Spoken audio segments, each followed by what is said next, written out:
All right, guys, welcome back. UFC 270, going over Francis Ngannou, plus 130 underdog as the champ. He's 16-3. He's 35 years old, and he's on that 5-fight winning streak. Last knocking out Stipe. He's going up against Cyril Gane, minus 150 favorite at this moment. Very crazy. That line has totally tilted toward Gane. Francis was the favorite for a long time. Gane is 10-0. He's 31 years old, and he's last coming off a victory, beating Derek Lewis pretty bad. Tom, what do you see happening here? I mean, I don't think there's a wrong answer in this one. Yo, good to be back. Gotta say it. 2022, man. Two's of Vietnam. Welcome back, y'all. Happy New Year. All right, heavyweight champ, first title defense, Francis Ngannou, the Cameroonian. 35 years old, 16-3 overall, UFC 11-2. He's 6'3" in height. He holds a 2-inch reach advantage over the Frenchman Cyril Gane, who is 6'3" in height as well. Francis Ngannou is on a 5-fight win streak. All finishes by strikes. He has only gone 5 rounds once in his career in a loss to Stipe, and he's only gone 3 rounds once in his career in a loss to Derek Lewis. All the other fights, 2 or less rounds, and he's never been finished.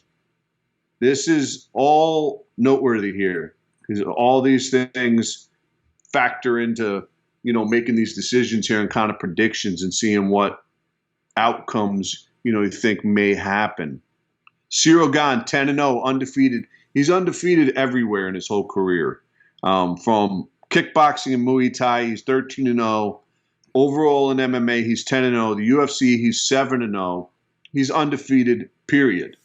He's never tasted defeat. So this guy just doesn't think really like that. He's thinking, in terms of getting another win here. He doesn't have that question mark in the back of his head from previous losses. I don't know if that's could be to his detriment or not, but it hasn't been yet. My pick, well, here we go. If Cyril can get the fight to post 2 rounds 3, 4, or 5, I think his chances increase big time. Francis Ngannou has never had a win past round 2. He's only had 2 fights past round 2, and both were losses. So if he does get a win past round 2, it'll be his first. Okay, so that favor's gone right there. Francis is going to want to throw down. Cyril needs to avoid an exchange. If he decides to exchange, I think Francis could sleep him. Scary fight, man. I'm going to tell you right now. If you're across the cage, Cyril Gane is super high skilled, but he's not scary when I see him. Francis Ngannou across the stage is like scary, like when Brock Lesnar first got in the stage against Frank Mir. I was like, yo, give it up to Frank Mir. This dude's got a set. He was like, Brock Lesnar, okay, I'll get in the cage with him. Those dudes are high-level crazy. Because Ngannou and Lesnar are just scary to be across this cage from. Cyril has to be smart here. Kind of like what Mark spoke about when we talk about Dawkins, needed to be smart with Derek Lewis, but he wasn't, and he got slept. I also think Dawkins Another had disadvantage a problem with was small cage, it was, yeah. Hold on one sec. He also was in the Apex. This is not going to be in the Apex. This is going to favor Cyril Gane. It's a bigger cage. Apex favors Francis because you can get trapped. Go ahead, tell me. You also think it's about 500 square feet versus 750 square feet for the cage size difference. It's a massive difference. Yeah, it's 50%. 50% increase. I want Gane here, but I think Francis might catch him. I'm going to go with Francis by strikes round 2. Like I said, there's no wrong decision in this one. I really think this is a coin flip. I think Cyril obviously has wins via strikes. He has wins decisions. He has wins submissions. The guy is skilled everywhere. He has the best footwork I've ever seen in a heavyweight. But Francis just has that power, that sheer size. The guy's a specimen in there. Man, I really like Gon. I do. I'm a Gon guy. I think he dances around for 3 or 4 rounds the same way he danced around Derek Lewis. Just avoids the shots, avoids that power early, tries to drag it into that deep waters, and then he goes for the finish. I think he sleeps Francis here in round 3, round 4. But for one thing is for sure, if Francis got a knockout in round 2, would I be surprised? No. The dude, he has to march forward, and he has to be Francis of old, not Francis of new. He has to be reckless and just go in there and look for the finish against Ciryl Gane. Otherwise, Gane has an advantage nearly everywhere in the cage. I just don't see the advantage for Ngannou except for his pure presence of power. Really, I mean, like I said, I'm not surprised. I'm also very surprised at the line, though. Francis, I think, originally when this opened months and months ago, I don't even know if Ciryl Gane had a fight versus Derek Lewis, and they had this lineup. They also had Francis and Jones a line for him. And Francis was like a -2 to 1 favorite at that time. So that just shows you what people are thinking as far as Ciryl Gane goes. He is now the favorite. That's a crazy swing, though. That is an insane swing for that line to go. But I'm taking Gane. I like Gane to get the finish. No, I could see Gane getting a decision here. The finish call, that's something else right there. I like it, though. He's got power, too. I mean, look at his fights. He's got power. He doesn't have that one and done power the way Francis does, obviously. But he does have the power. If he gets one of those crazy spinning elbows, the guy, like you mentioned, he's got those kicks. He's a Muay Thai champion. It's not like he just has punches. I mean, if it goes to the ground, it's clearly Cyril's world as well. I don't know if we see it really go to the ground. I don't know if we do, but if by chance it did, oh yeah. I mean, that's what I would. My alternative would be Ciryl by decision, but I'm going with Francis by strikes round 2. So let's check out the card market right now. Both these guys are newer fighters, and they're newer to the card world. Gane, very, very recent, just printed in 2021. Francis printed in 2017. This one is all outcome, really. Gane's been rising. He's going up every day, basically, in regards to this fight. His prices just keep going up because the ability for him to be champ and then who really dethrones him. We could talk about that in a later episode. Let's not get off track, but who really dethrones him when he's done. But if he loses, it's going to be a hard sell-off for Gane. He's going to have a little bit of that down tick, and that might be the time to grab him. Francis has been stable for a little while now. I think he rises if he gets this win. I think he sells off hard, too, if he gets a loss here. The problem with me having, I do have a buy on both these guys. The problem with the buy on Francis really is, does he sign another contract with the UFC? Do we see him fight in the UFC again? Does he make mayhem in the boxing thing? I mean, he's not a boxer, guys. He's not a boxer. He's not going out there and beating Tyson Fury in a boxing match. I mean, you're crazy if you think he is. But whatever, maybe if they put on UFC gloves and he gets them or something, I don't know. But does Dana want to put him back in if he does go off boxing and tries to make a mockery of the UFC? There's a lot of politics with this one for me, for Francis, for the buy. For Gane, it's a buy. Who knows? Gane could win and retire. We don't know. Gane does that. He was only 13-0 undefeated in kickboxing. It's a rough one, that one. But he's only 31, Gane. He is 4 years younger. He could make another move somewhere else or something different, or we just don't know. The guy's just so talented. He might just say, "I'm tired. I've never lost. I want out." I think that's worth speculating on. As far as I saw it trending, at least in my feed, because it kind of caters to my likes. I saw trending on Twitter yesterday was Stipe. And the fact that Stipe really hasn't been in any of the conversations, some of these media sites with the UFC, MMA type sites, post this fight, like what happens to the winner? Who does the winner fight? And I don't know how Stipe isn't in that conversation. There's only 2 people. I mention it all the time. There's only 2 people. I mention it all the time. Stipe does not like to fight often. The dude is a once-a-year Francis maximum. Ngannou is once a year right now. He is once a year right now, but he's also very clear that he might leave the UFC. There's a totally different back and forth of why, and that's why the UFC made the interim belt, because they knew Francis is pulling some shenanigans.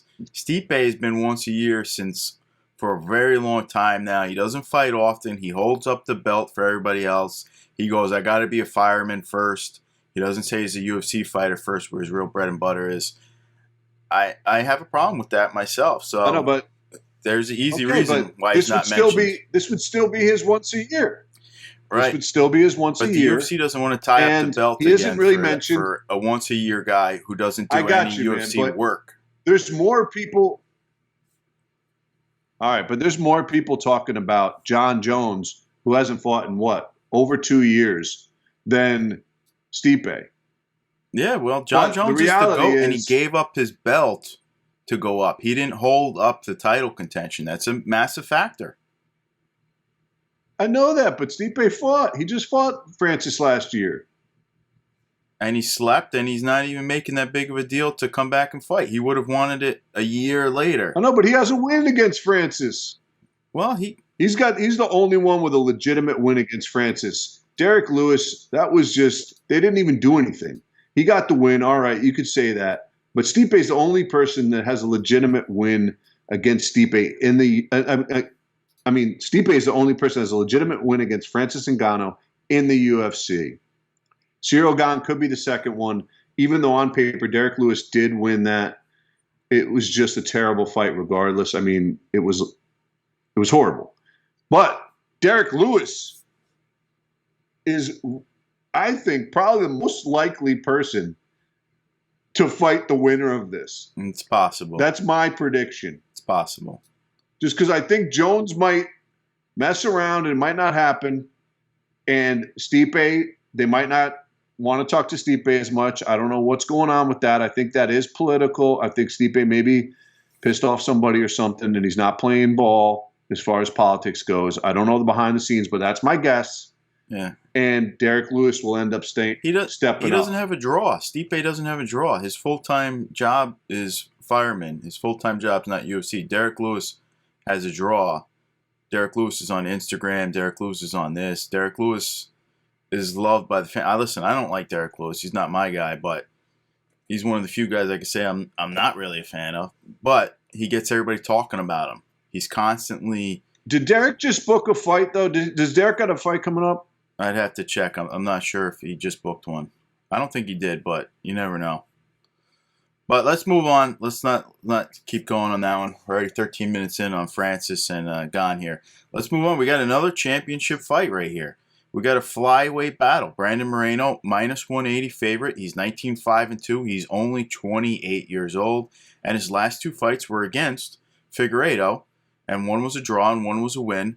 Now, that one draw, to be mentioned, was a point taken away for Figueiredo. Otherwise, Figueiredo wins that one. So it's kind of almost 1-1 in a lot of people's eyes.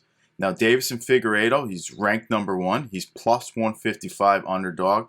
He's 22-1, and he's 34 years old. And he has 2 losses ever. One's to Moreno in his last fight, and one's earlier on to Formiga.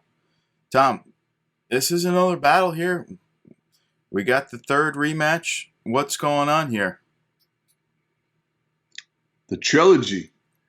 The champ on his first title defense, just like Francis Ngannou, Brandon Moreno, the Mexican, 28 years old, 5'6" in height. He has a 2-inch reach advantage over the Brazilian Davidson Figuerato, who's 34 years old. He's 5'4" in height. Brandon Moreno, 19-5-2. Overall, UFC 8-2-2. He's never been finished, and he's a black belt in BJJ. Figgy on the other side, 22-1, 22-1, 9-2-1 in the UFC.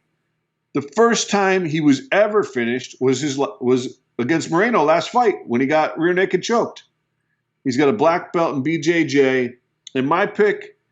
Very evenly matched here. Could go either way, as we know, but this is very evenly matched. I think this is even more evenly matched than the heavyweight title fight. Because these guys are just, I mean, if you took 10 fights, I mean, they could split them 5-5.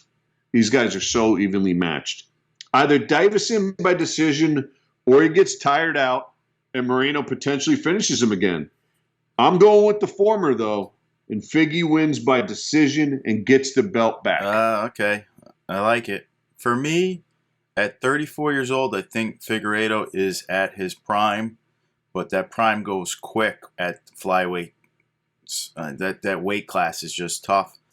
But really, this fight for me is all about the weight cut for Figueiredo. He's never had an easy time making weight, and it's getting harder and harder as he gets older. It also gets harder and harder for championship fights where he can't miss by a pound. As you mentioned, Moreno never finished. He shows off that durability time and time again. I think Figueiredo has a lot of advantages in this fight. The question is, can he have a clean weight cut that gives him the cardio he's going to need to deal with Moreno? I'm taking Fig here. I'm also taking Fig to get the first finish on Moreno here. He knows this might be his last time getting a title shot for a long time. He's 34. If he loses, he's already had 3 fights against Moreno. He's going to drop back down again with a lot of guys in that lineup at the flyweight. Pantoja, Askarov. A lot of guys. He's dropping way down there. Where can he wait around and get enough victories to get back? I don't think so. We also know there's some bad blood brewing right now. Figueiredo's training with Triple C. He's training with Cejudo over there. He's looking better. It's all about the weight cut for me. But there is some bad blood. They don't like that Moreno's back in Tijuana when his real training was in the States under Cejudo and things like that. The camps, so blah, blah, blah. I'm not so involved in the politics, but Figueiredo's taking it personally. And then Connor's going out there. Every say that's a little fart. Yeah, that's different though. But that's got nothing to do with this fight. But Figueiredo's taking it personally, and sometimes you have to make it personal so it means something to him. I like it. I like Figueiredo. Can he get a clean weight cut though? The guy is like 160 to 165 walking around. He's cutting. He's 135 right now. I've been following it. But he cuts a third of his weight to get down to the flyweight division. I mean, I'd like to see him as a bantamweight. The dude is massive in there. I don't know. I got him winning. I think his power, his strength, I think he knows how important this weight cut particularly is to stay champ. So like you said, he's already walking around 135. That's good. That's clean. I like him. Now, as far as the card market goes. But I think the weigh-in's like tomorrow, though. So, I mean, that was yesterday. Brett Akamoto said he was 135. So that's really only 2 days to cut 10 pounds. But for these guys, I think that's pretty much on schedule. That is on schedule for him. I've seen his weight cut routines. He can't come in 3 weeks out at 150. He's got to be like 145. He cuts down. He's got to do it the right way. And if he's at 135 now, I think for him that is exactly where he wants to be. Now he looks ripped too. I was like, that's why I said to you, like, I'm a little suspicious of it if dude's juicing, but hey, he's training in the States and it's unlikely. It's unlikely. So, props to him, man. Of course he's so ripped. The guy is zero body weight. He's coming from 165 to 125. I know, but he's not like bony ripped. He looks He jacked. always looks jacked. I'm a big fan of Figueiredo. It's kind of like Aldo.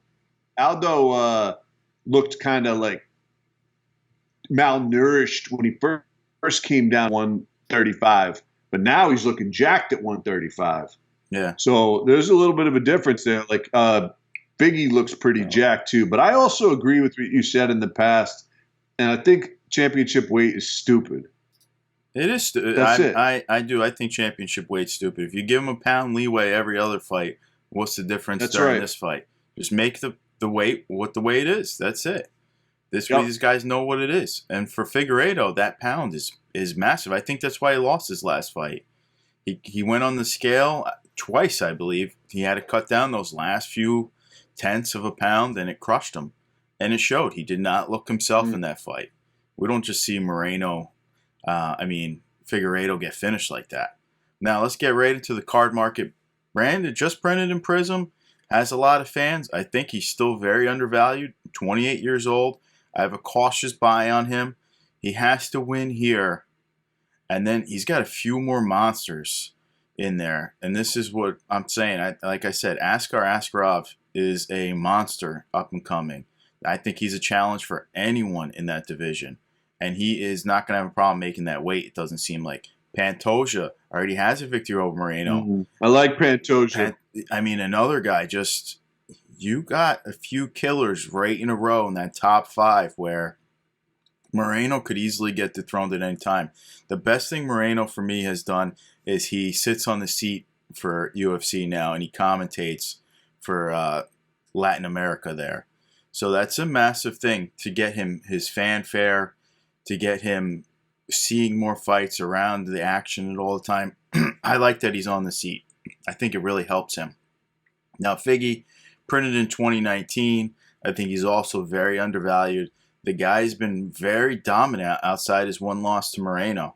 I just don't understand exactly why the flyweights don't seem to hold the value and keep the value and have the hype fair that, say, like the middleweights do, the heavyweights. My opinion is one thing I think is there's a number of reasons, but I think one reason is I think prior till Brandon Moreno really showing that Figgy is not dominant, I think the fact that he showed Figgy is not dominant and his belt could be taken from him and it's much more competitive, I think those prices will rise.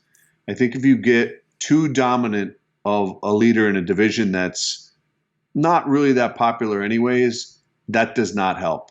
Yeah, I mean, he was dominant in the guy before him. I mean, well, Triple C, but Demetrius Johnson, nobody wanted to see Demetrius Johnson. The hardcore fans did.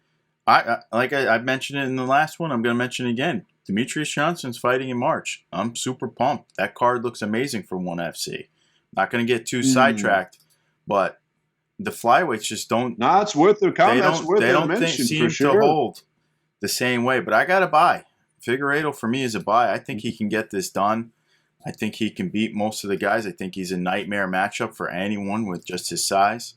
Can he keep making weight? Where does he retire? There's a lot of unknowns about him. He's still young, but it's not super young at flyweight position. All right, but let's move right on. We got the most exciting fighter in the UFC right here, welterweight Michel Pereira El Matador.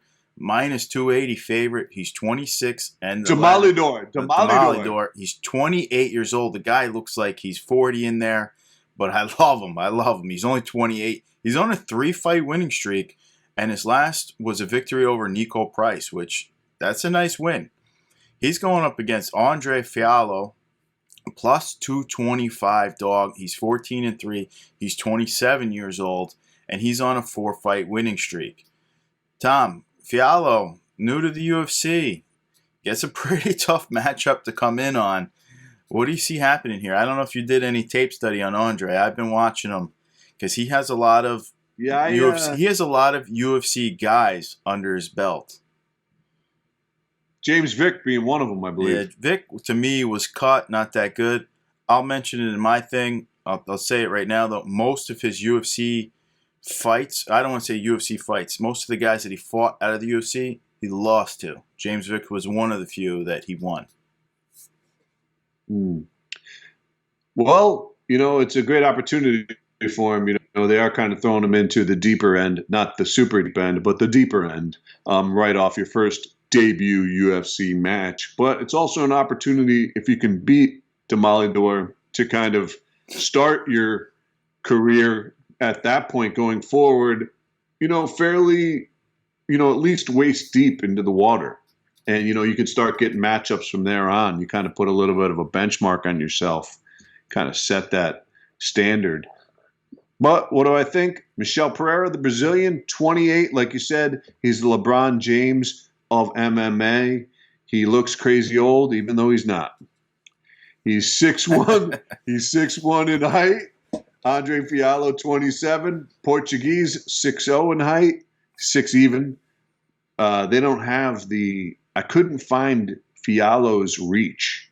It wasn't listed. I just couldn't find it. Now, maybe it's out there somewhere. I only hit like 3 spots and I couldn't find it, and I stopped my search. It's not that pertinent.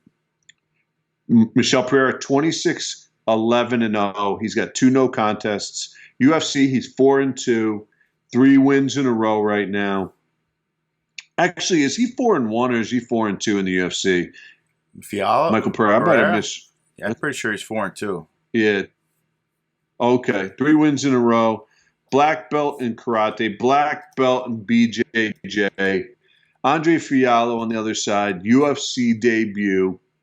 My pick, I'm hoping for a finish here by Demolador. Something wild, man, for the fans. I would just love to see something wild. He's kind of got that jumping knee, spinning back fist, but I'd like to see something just out of the blue that we're like, whoa, what in the heck just happened, man? Demolador, like he's that type of dude. So I got him winning by finish. If not, then by decision. Okay. All right. I mean, obviously, I'm on Michelle. I like him. The guy is fun. I'm excited for this fight. He's taking on a newcomer who's got to try to make a name for himself. As I mentioned, I think he's probably the most exciting fighter in the UFC right now. And he's improving. He's improving a lot. He is absolutely massive for a welterweight, too. He's another guy with those weight cuts. His size and experience, for me, should just be enough on their own to beat this guy. Andre's fought, like I mentioned, a lot of UFC guys. Most of those are losses. He's a counter puncher. He has a counter puncher shot, but if you watch him in his versus James Vick, Chris Dawkins, he has these looping hands that don't really work great in the UFC, where you got to get those straight shots, those power shots in fast and quick, especially versus a guy like Michel, who's so experienced, has a crazy chin size. I don't see many routes to victory for Andre. I did watch a lot of his fights. He looks still raw. He looks very green. I think this is going to be too much of a matchup for him. This is a big Michel Pereira moment. We could see one of those crazy finishes. We could see, I don't know, who knows, a jumping, spinning, back fist, kick. I don't know. He's the only guy doing backflips onto a grounded opponent in the UFC. I love him. But I think this should be an easy victory if he sticks to his game plan. You never know. That's why he's so exciting, though. Does he stick to his game plan? I think it's easy for him. He's got a massive size advantage on this dude. Big experience advantage on him. Just better striking. Just better game all around. I don't see Andre's way for victory here. But you never know, that heart could come out for the UFC here to try to get a big contract out of them. Show his worth in the network here. We just don't know. Now Michel, he's a young guy. He was just printed. I got to put a buy on him. He's getting better. He's only 28. Like I mentioned, he's so big for that division. If he can really put it all together, I think he's so cheap and he's nearly ignored in the card world. He has the ability to put it together and climb the rankings fast. I mean, I don't know if he's going to be ranked after, say, beating Andre Fialo, but he only has to beat one guy to just jump those rankings and then start fighting all top guys if he's ready. Andre, we have a ton of time. I doubt we even see him printed this year. I mean, brand new. I don't like his chances here. We'll see how it goes for him. I mean, Michel was slated to fight someone else. This is a late call-up for him. I mean, take the opportunity when it knocks. But, all right, then we got the bantamweight battle. Cody Stamann, ranked number 15, plus 170 underdog here. He's 19-4-1. He's 32 years old. He's going up against Syed Nurmagomedov, who's a minus 200 favorite, 14-2. He's 29 years old. No relation to Habib. I just want to throw that out there for all those guys who think there's a relation. There's no relation. They're not even cousins. Tom, this is an all right matchup. I mean, we got a ranked opponent. I'm not crazy about this one here. These guys are both decision machines. We're going to be going right into Michel Pereira. I'm much more excited for that one. What do you see happening in this one?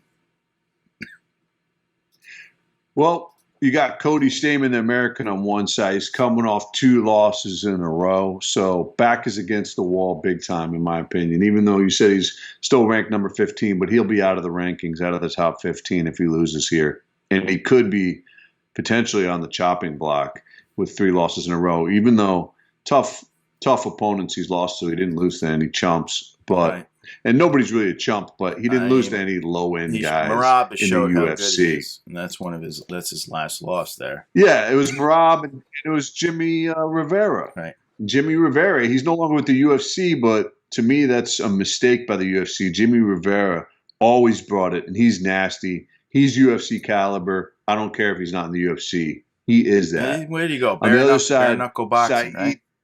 I think Jimmy went to bare knuckle. No, I think he's like Cage Fury or one of them. Okay. He's in MMA, but he's in a different promotion. But he's got that level to where he was just nasty. I mean, he wasn't cut because of ability. Or he parted ways for different reasons. Syed Nurmagomedov. He might not be cousins officially with Khabib, but they're country cousins, as I like to say. Good old country cousins. He's got a 5.5-inch reach advantage, and I think it's a close one here.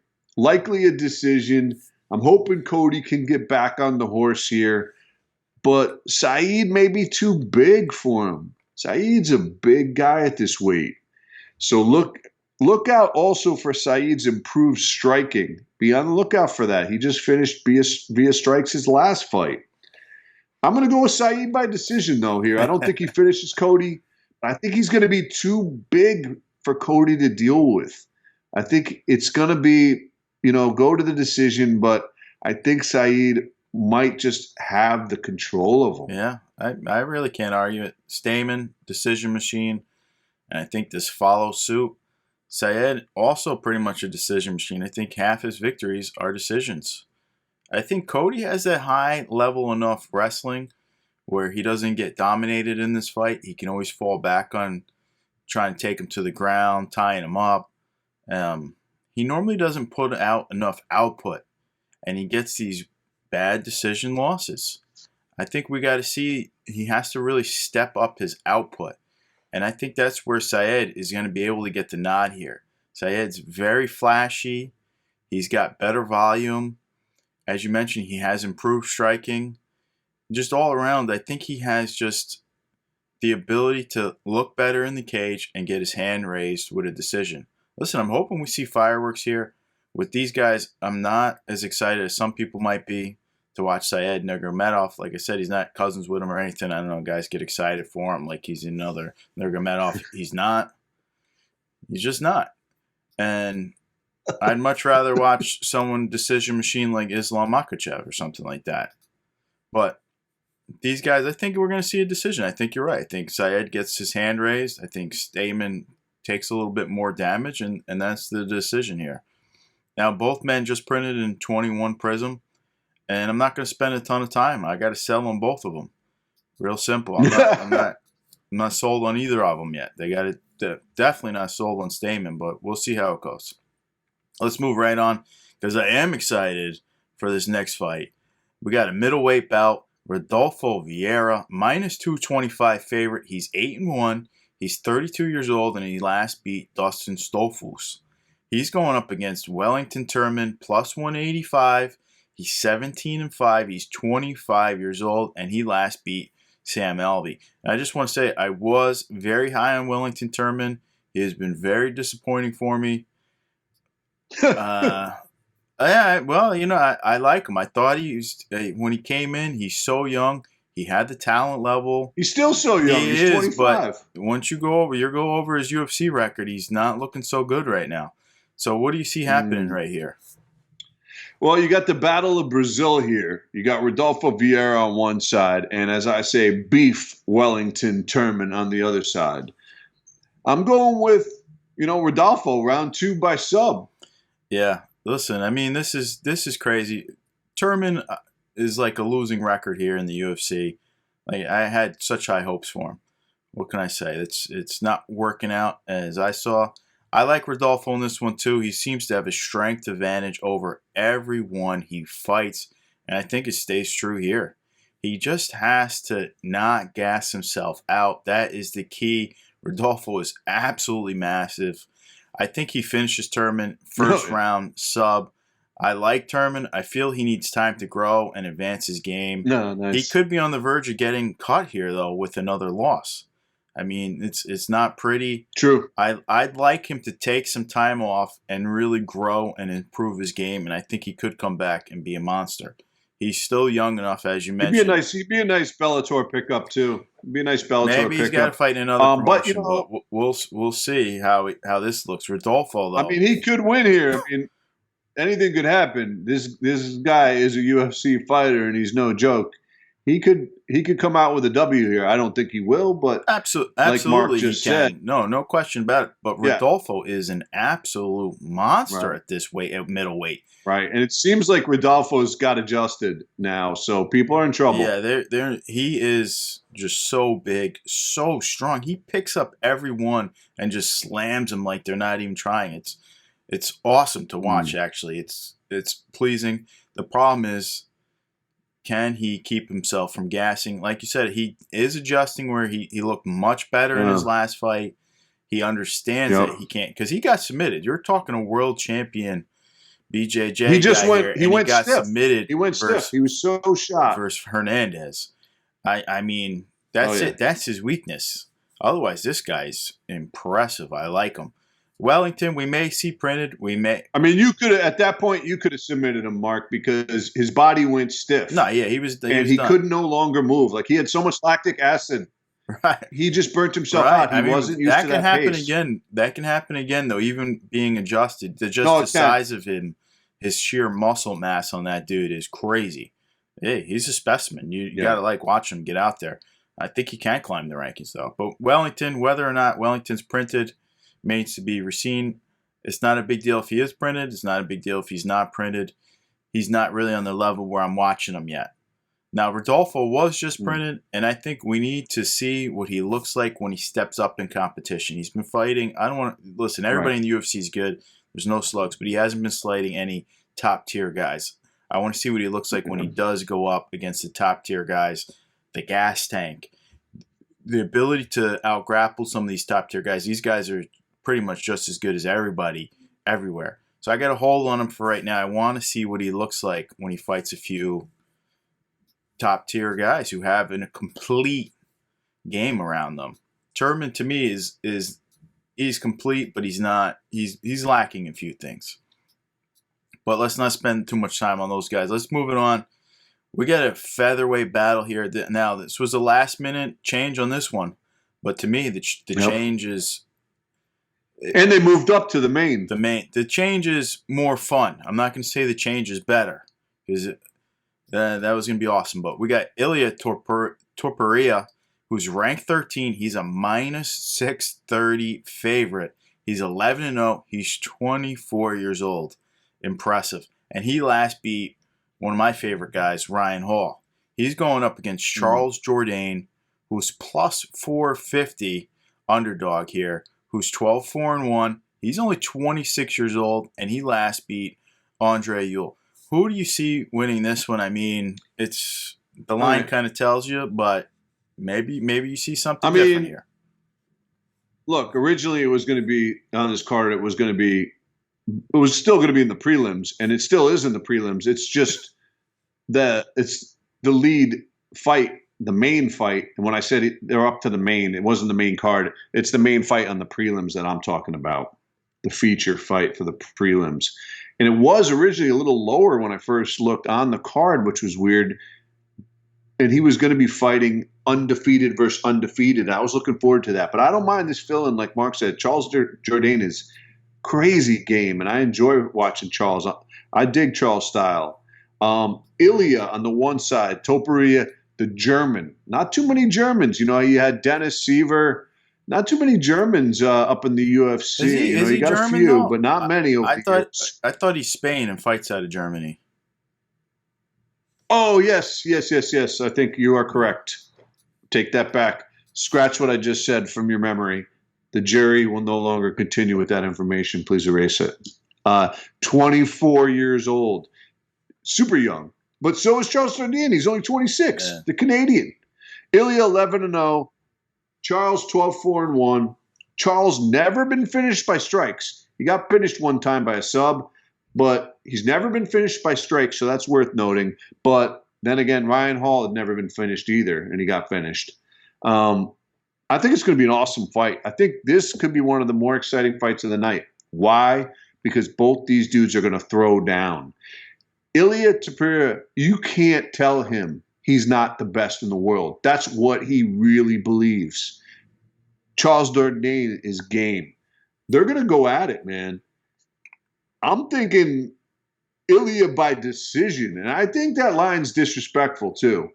I think it's too high. But I'm going with Ilia by decision. High. But I think this is going to be. I think this is going to be a scrap. I just want to say he did beat Ryan Hall. I thought Ryan Hall in that matchup didn't really look himself. He was shooting an abnormal amount of times. He didn't let the fight come to him. Normally he throws some weird leg kicks, some punches out there to get caught and get taken down. He wasn't doing that. Sometimes he can almost win on points, Ryan Hall, just because he throws these weird looping shots wanting to get caught. And he was doing so many different maneuvers trying to get rolls. The takedown, Imanaro rolls and everything like that. It didn't look like him. It was an over-aggressive Ryan Hall, which is not normally his style. I felt bad for him because he got finished pretty badly in that one. But he bounced back, so I won't focus on that one. But this fight is what we call fun. I know any hardcore fan has got to be excited about this one. Jourdain never leaves that cage without completely emptying that tank, and I think Ilia may just be a little too much for him out there. Charles Jourdain, as good as he still looks green out there a little bit. Ilia just such a well-rounded game at only 24 years old. I think this fight takes place mostly on the feet. I don't see a lot of grappling going on down, a lot of jiu-jitsu going on, even though both guys can go down there. They're both very talented on the ground. I just don't see it. I think Ilia gets a little close to a finish in this one. I don't think he gets the finish, though. I agree. I think we might see a decision. It's only 3 rounds. Ilia he probably knocks Jourdain up a little bit, though. He definitely has the power advantage in this one. Jourdain throws those crazy looping shots. He's spinning back fists and leg kicks and all these weird things. I don't think it's the right move. And Jourdain's taking this fight really short notice. He's notice. So game. He's always ready. Listen, he's always ready. I'm excited for it. I think it's more exciting, even though the other guy, Fialo, is an amazing fighter in his own right. And a lot of people are probably more excited about that one. Jourdain's just a fun fighter. I don't think he gets the victory here, though, is my only problem with it. But both men probably printed in the upcoming Prism set. We haven't got the checklist yet. I think the checklist in the next set should rival this year's checklist, which was amazing. It was amazing. Gane, Yuri, Hamzat, and all those guys. We'll see. But, guys, I appreciate you joining us. We're back in. I'm sorry I was sick for a little while there. Love to see you guys. Love to hear all the comments and everything. And we'll catch you guys. Stoked to be back, baby. On the next one. Stoked to be back.